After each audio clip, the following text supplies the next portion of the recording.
l'accélération de Raka. Personne ne va le revoir. Liberty Raka. Et le nouvel essai. Et le nouvel essai pour la SM Clermont-Auvergne.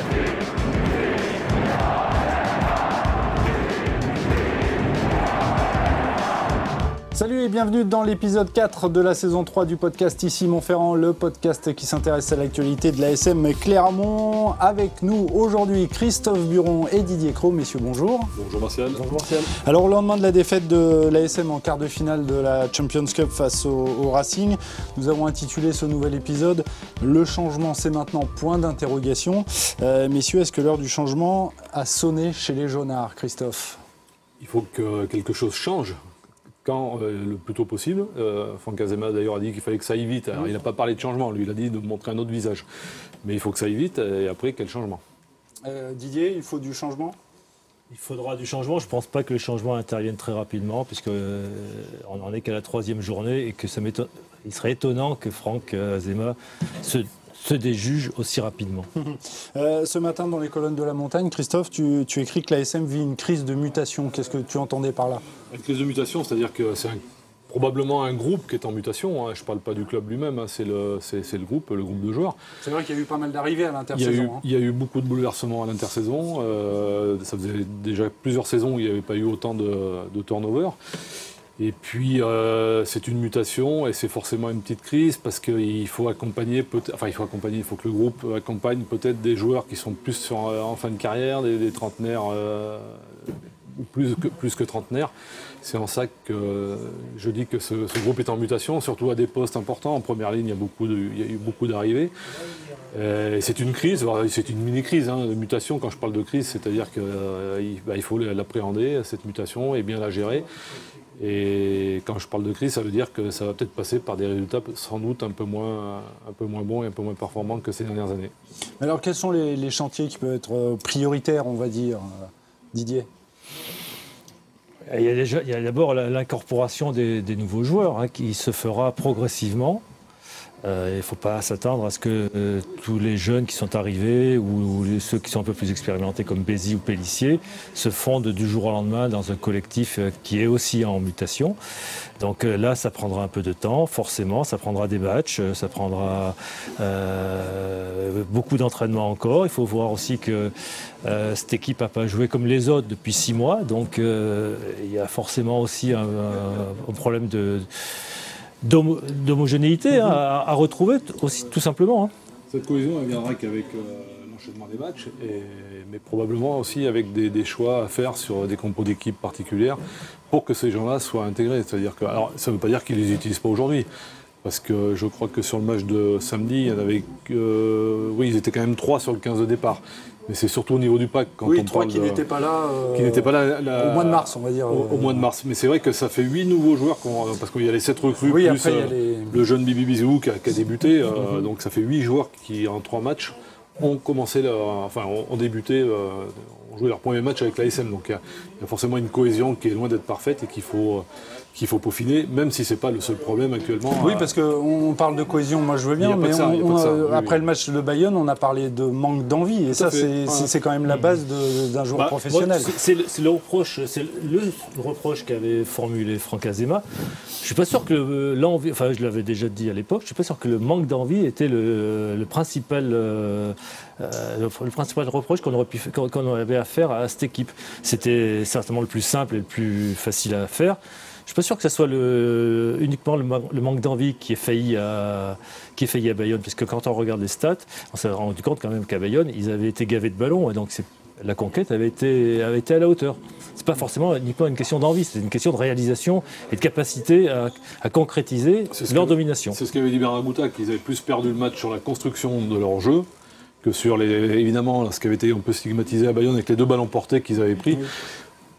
Qu'il avait un peu expliqué, j'avais expliqué par le fait que c'était quand même la fin du match avec 3 très jeunes joueurs, un 4e, le Fidjien Veredamou, qui n'a pas du tout l'habitude de défendre sur ce genre de phase, vu que c'est un joueur à 7.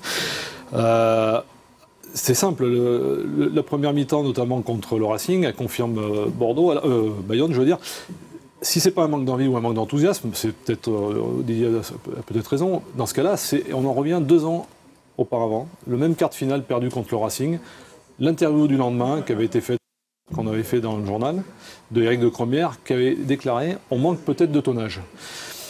Est-ce que c'est un manque de puissance? Est-ce que c'est un manque d'impact? Parce que là, on a vu la différence quand même entre un pack du Racing qui a marché sur... la première action, elle est symbolique, quoi, de Kamicha qui a mis qui a mis 2 joueurs sur le cul pour un renversement. Et au bout de 2 minutes et 2 secondes, il y avait déjà un essai en bout de ligne d'une limpidité. Donc, peut-être pas un manque d'enthousiasme, peut-être il y a quand même un petit manque de quelque chose.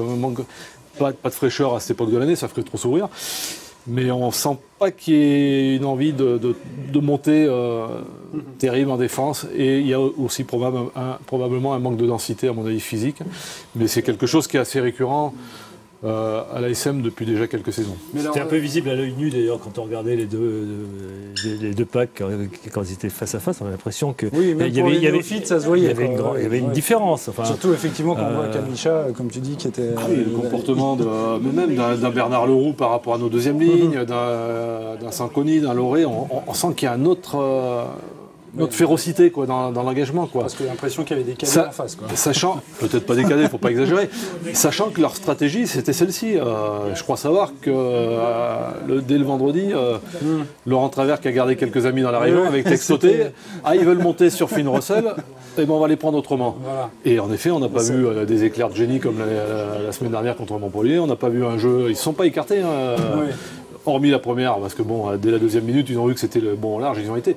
Mais ils ont pris clairement devant, à cet endroit-là, dans l'axe. Alors, Christophe, je te lis bien évidemment dans les colonnes de La Montagne. J'ai lu aussi récemment, tu écris, il y a des choix qui interrogent. Est-ce que ça veut dire qu'il faut lancer, il faut changer, il faut lancer des jeunes, quitte à se brûler un peu les ailes? Ouais, probablement. S'il y a des joueurs qui donnent pas, moi je cible essentiellement certains cadres, l'essentiel des cadres et des joueurs dont on attend plus en termes de leadership. Des gars qui devraient non seulement montrer la voie, mais en plus être moteur dans cette énergie qui manque un peu aujourd'hui à ce pack, notamment. Il n'y a pas que le pack. Et puis il y a aussi ce que j'ai appelé un caillou dans la chaussure ce matin, c'est cette concurrence entre Morgan Parra et Sébastien Bézi. Je pense qu'aujourd'hui, le jeu de l'ASM est plus adapté avec un Bézi à la mêlée qu'un gestionnaire, un régulateur tel que Morgan Parra, qui physiquement n'a pas le rayonnement d'un Bézi qui est plus jeune, en termes de dynamisme et de vitesse.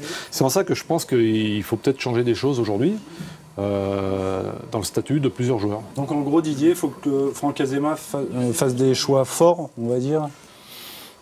Des choix forts, je ne suis pas sûr qu'il fera encore des choix très forts. Pas à ce moment-là de la saison, c'est encore beaucoup trop tôt. On parle de joueurs comme Parra, effectivement, comme Vahamina. Ce sont aussi des joueurs qui arrivent à un certain âge et dont on sait qu'il leur faut du temps pour monter en puissance. C'est forcément un peu des diesels. On sait que les joueurs d'expérience un peu âgés ont besoin de temps de jeu pour donner leur maximum. Quand on parle de choix forts, ça ne veut pas dire qu'il faut les mettre au but tout de suite, attention. Mais c'est peut-être aussi sur des matchs qui ont compté, des matchs contre les grosses équipes, peut-être mettre, au lieu de privilégier l'expérience comme ça a été fait jusqu'à maintenant, le vécu dans le club et tout, et de lancer des joueurs qui peuvent apporter peut-être un peu plus de vitesse. C'est vrai que sur ce début de saison, Matsushima et Bézi caractérisent un peu ces étincelles, cet avenir qui peut être quand même un peu plus radieux, quoi, avec des joueurs de cette trempe, avec le jeu qui est prôné à l'ASM depuis longtemps. Quoi. Mais à condition d'avoir des munitions pour alimenter ces joueurs-là. Le problème pour moi reste au niveau du pack. On parle de sachant que c'est plus facile de jouer quand un pack avance. On pourrait aussi parler de Camille Lopez, mais la conduite du jeu, elle est beaucoup plus facilitée quand le pack est conquérant, ce qui n'a pas toujours été, qui n'a pas été le cas sur ce match. Mais on va terminer ce débat, mais finalement, est-ce qu'il ne faudrait pas accepter une saison de transition? Enfin, je veux dire, c'est le lot de beaucoup de clubs. On a vu que le Stade Toulousain a eu une période difficile, ça devait être aux alentours de 2016, si je ne dis pas de bêtises. Est-ce qu'on ne peut pas accepter que... 17, il y a eu 2-3 années voilà, justement, qu'il y ait des joueurs qui sont un petit peu en fin de parcours. Ça peut être accepté comme ça. On ne va pas décréter une année de transition. Enfin, le club, bien sûr, on ne va pas l'annoncer. Il peut y avoir des changements comment dire, sans altérer forcément les performances. Moi, il y a des joueurs qui peuvent débuter à des postes. Si les titulaires habituels se retrouvent sur le banc et acceptent ce rôle de transmission, de relais et d'apporter une grinta supplémentaire sur des fins de match, par exemple, sur certains fins de match, il ne s'agit pas qu'ils soient tout le temps remplaçants, ça peut coller aussi. Ça peut relancer cette équipe sur un degré de performance plus élevé. Donc il faut attendre de voir ce que je va crois donner l'ASM. Il y aurait déjà une échéance importante et qui sera, très importante, c'est la réception d'Agen. Là, effectivement, il ne faudra absolument pas se rater parce qu'ils ont perdu. Ils ont perdu 4 points très importants à Bayonne, qui pourraient regretter en fin de saison, parce que c'est des points à leur portée face à une équipe qui joue le maintien. Contre Agen, il n'est pas possible de passer au travers. Oui, parce que cette saison, dans la mesure où ils vont au bout la saison suivante. Ouais, on va le dire aussi. Pour se souvenir que l'année dernière, je crois que c'était à peu près à la même époque, peut-être au mois d'octobre et tout, ou novembre, il y avait déjà Agen qui était venu au Michelin et qui avait posé des problèmes. Clairement, avait déjà eu des soucis à contenir cette équipe, qui à l'extérieur n'a pas grand-chose à perdre. Une équipe qui joue le 21 et peut jouer beaucoup plus libérée. Oui, libérée. Moi, je pense qu'il y a une confiance à retrouver dans cette équipe. Et est-ce que ça passera par le changement, vu que c'est le thème du débat? Je pense quand il dit qu'il faut que ça aille vite, Franck Azema, il signifie probablement qu'il faut changer de visage, mais il faut peut-être changer des choses. Alors peut-être aussi dans la conduite des entraînements, dans l'organisation, oui, dans la méthode. Dans la méthode et même tout. si on sait que le staff a été quand même remodelé. Tout à fait. À l'intersaison. Il était remodelé dans les hommes et puis dans le management aussi, puisque Franck Azema en début de saison a dit je veux prendre de la hauteur. Il a beaucoup plus, semble-t-il, délégué. Il a dit oui. Et donner plus d'importance et de prérogatives à ses adjoints et lui se mettre un petit peu au-dessus de la mêlée pour. Peut-être que là aussi il faut du temps. Il faut peut-être du temps aussi, certains de prendre le costume qui leur a été confié. En effet. Très bien, on en arrête là pour ce débat. Dans un instant, le quiz qui portera sur la Coupe d'Europe, sur les quarts de finale de Coupe d'Europe très exactement. Mais tout de suite, les tops et les flops. On commence avec les tops. Christophe, ton top, s'il te plaît. Mon top, c'est l'équipe des Saracens, curieusement, parce que autant c'est une équipe, c'est un club qu'on peut vilipender dans le passé par ses tricheries et tout, mais là, j'ai vu des joueurs, franchement, qui m'ont étonné et qui ont battu le Leinster. Donc ils se sont imposés sur la pelouse du Leinster, dans un Aviva Stadium complètement déserté, ça faisait très bizarre. Avec une première mi-temps incroyable. Incroyable, et puis des joueurs qui étaient habités de quelque chose. Parce qu'après tout, les sanctions sportives et disciplinaires qui ont touché ce club, c'est pas du fait des joueurs. Dépassement du salary cap, c'est pas leur problème. Ce sont les dirigeants. Ce sont les dirigeants qui ont, entre guillemets, déconné. Par contre, ils sont restés au club, ils vont jouer une saison entière en deuxième division. Mais là, sur cette Coupe d'Europe, on sent qu'il y a un focus terrible. Ils veulent aller au bout. Une motivation exacerbée. Et on a senti des joueurs d'un engagement terrible, un enthousiasme qui m'a fait plaisir. Les Saracens qui seront l'adversaire du Racing, justement. Ça promet, à l'Arena, à Paris. Didier, ton top, s'il te plaît. Mon top, moi, ce sera l'ailier sud-africain du Stade Toulousain, Chelsea Colby, qui a encore ébloui contre l'Ulster. C'est vraiment le joueur star de ce début de saison. Il est capable de tout. Il joue dans l'évitement, il joue dans la percussion, il joue en puissance. Il fait tout sur un terrain et il le fait avec une classe c'est un régal des yeux, ce joueur. Il n'avait pas été étincelant au Michelin, mais depuis... Le facteur X, par excellence. Il a mis à peu près le même essai contre les Anglais en finale de la Coupe du Monde, quand même. Le tic-tac sur Farrell, on s'en souvient.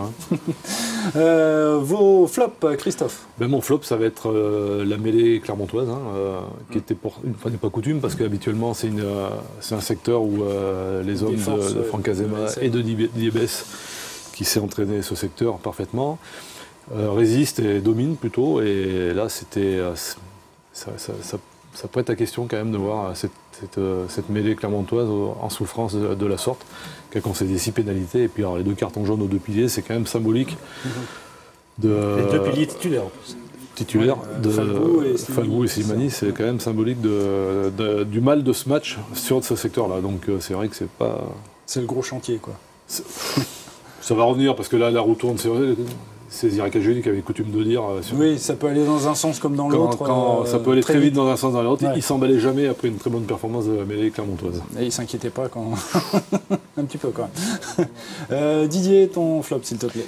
Mon flop, ça sera pour le PCR, l'organisme qui est chargé de l'organisation de la Coupe d'Europe, avec l'annulation et la défaite sur tapis vert de Castres contre le Leinster, qui résulte d'un flou, le mot est un peu faible, concernant un flou artistique concernant la réglementation sur le protocole Covid-19. Donc on va rappeler qu'il y a eu des cas positifs. Il y a eu des cas positifs, mais ils se sont appuyés sur ces cas positifs, mais visiblement le règlement n'était pas très clair sur ce qu'il fallait faire ou pas, et en fonction de combien de cas il fallait ou pas faire rejouer le match ou l'annuler. Personne ne semblait connaître bien le règlement et même pas le PCR, j'ai l'impression. C'est noté, il reste quelques minutes pour le quiz. Alors je vous le disais messieurs, le thème quart de finale de Coupe d'Europe, de H-Cup ou de Champions Cup, puisque ça a changé de dénomination. J'ai quelques questions pour vous. La première, le 26 janvier 2002, l'ASM s'incline d'1 point en quart de finale de H-Cup face à quel club ? À Castres. Voilà, on vient d'en parler. Castres d'1 point, 22 à 21. Le 9 avril 2010, l'ASM s'incline là aussi d'1 point face à la redoutable équipe du Leinster. Sur les 29 points inscrits par les Irlandais, 19 l'ont été par un seul homme. De qui s'agit-il ? 19 points ? Ouais. 19 des 29 points du Leinster sont inscrits par un seul homme ce jour-là. Ah, du Leicester ? Oui, du Leinster. Pas de l'ASM. C'était pas Sexton ? C'est Sexton, C'est effectivement. Sexton, ouais. Jonathan Sexton qui a inscrit 19 points ce jour-là. À l'issue de cette rencontre, il y a un joueur de l'ASM qui a déclaré, c'était écrit noir sur blanc dans la montagne, j'ai vérifié. C'est que c'était vrai. J'ai été merdique. Brock James. Voilà, Brock James qui avait manqué 4 pénalités, une transformation et 2 drops. Il a dit j'ai été merdique, ce n'est pas acceptable, l'avait déclaré l'ouvreur de l'ASM ce jour-là. Le 6 avril 2013, on progresse dans le temps, l'ASM atomise Montpellier en quart de finale de H-Cup, 36-14, qui était alors l'entraîneur de Montpellier. Cotter, non ? Ah non, le coteur, c'était Fabien Galtier. C'était Fabien Galtier, actuel sélectionneur du 15 de France. Le 5 avril 2014, un an de plus, l'ASM reçoit les Tigres de Leicester. Les Auvergnats l'emportent 22-16. Ce jour-là, un joueur inscrit 17 des 22 points de l'ASM. De qui s'agit-il ? Brock James ? Non. Non. Ce jour-là. En 2014 5 avril 2014. Ça peut pas être Camille Lopez quand même. Non, non plus. Morgan Parra. Il reste Morgan Parra, c'était lui qui avait inscrit pratiquement les 3 quarts des points de l'ASM. Un an plus tard, le 4 avril 2015, l'ASM ne fait pas de détails cette fois face aux Saints de Northampton, 37-5. Ce jour-là, qui était le demi de mêlée titulaire de l'ASM ? Rado Saljevic. Bien joué. Je me suis dit là, franchement, c'était Ludo qui joue à Castres. Il est toujours à Castres ? Non, il n'est plus à Castres. Il est parti avec. Effectivement. Ce même jour, face aux Saints de Northampton, 3 joueurs différents ont inscrit les 4 essais de l'ASM. Est-ce que vous pouvez me donner leur nom ? Abendanon. Il y a Abendanon qui en a mis un. Sylvie Vatou ? Non, il n'y avait pas Sylvie Vatou. Alors il y a un joueur qui est encore là et un autre qui n'est plus là, qui est passé. Alors je crois qu'il y est encore, si je ne dis pas de bêtises. Jonathan Davis. Olu. Non. Un joueur qui est au loup, qui a marqué 2 essais, qui a porté les couleurs de l'ASM. Qui a marqué 2 essais le jour-là ? Ouais. Qui a marqué les 2 essais ? Qui a marqué 2 des 4 essais. Et puis sinon, le troisième, c'est un joueur qui a porté le... Nakaitasi. Il est encore au loup, si je ne dis pas de bêtises, c'est ça. Et le dernier, c'est un joueur qui était en équipe de France. Qui joue à Clermont ? Ouais. Oui, qui a joué d'ailleurs contre le Racing, qui est au centre. Fofana, voilà. Nakaitasi, Fofana et Abendanon. Dernière question, le 2 avril 2017, Toulon prend le bouillon sur la pelouse du Michelin. Les joueurs du RCT s'inclinent 22-9. Alors, est-ce que vous pouvez me citer, carrément on y va. 22-9 ou c'est pas plus, non ? 29-9. Oui. J'ai dit 22 ? Non, 29-9, pardon. Je lis mal ma fiche. Est-ce que vous pouvez me citer le 15 titulaire de l'ASM ? Allez, à 2, vous devez pouvoir y arriver. On va commencer par la première ligne. Zirakashvili. Kaiser, Chaume, bien joué. La deuxième.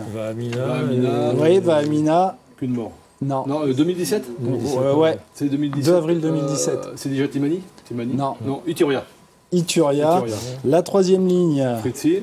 Il y a Fritzli, bien évidemment. La Penderie, peut-être ? Pardon ? La Penderie. Non, la Penderie n'était pas là, pas en titulaire. Cancorier ? Non, Cancorier non plus. Il y a un joueur qui est encore là et un autre qui n'est plus là. Fritzli et qui c'est pas Fischer. Yato. Et donc le joueur qui n'est plus là. Bardi ? Non. En 2017, la troisième ligne. Alors il est parti. Si je dis pas de bêtises, je crois qu'il est parti à Perpignan. Chouli, voilà. Il est toujours à Perpignan ou pas? Oui. D'accord. La charnière, bon, classique. Para Lopez. Sur les ailes. Penaud. Non. C'était pas Penaud? Ah non, Penaud est au centre. On a parlé. Ils font pas. Les ailiers, ils font partie des deux joueurs qui ont inscrit les essais, Aben Danone et donc l'autre. Nakaitasi. Au centre. Au centre, Penaud, Fofana. Non. Penaud. Au centre. Penaud. Non. Ah non, il rentre en cours de jeu, parce que c'est lui qui met le dernier. Ouais, il est remplaçant. Alors au centre, il y a le joueur emblématique de l'ASM. Rougerie. Et voilà. Un amateur de vin. Un quoi? Lamera. Lamera, voilà. Et le dernier. Et le 15. À l'arrière. Non. Si c'était pas Ben Danone, c'était donc... qui c'était le concurrent à l'époque? C'est pas Daniel Williams. Spedding. Chris, c'est ça? Scott. Voilà, bien bravo en tout cas messieurs, merci pour votre participation. Ce podcast est maintenant terminé. Vous pouvez bien évidemment nous retrouver sur notre chaîne YouTube et sur les différentes plateformes de podcast. Messieurs, merci beaucoup et à la semaine prochaine. Au revoir. À bientôt. Ciao.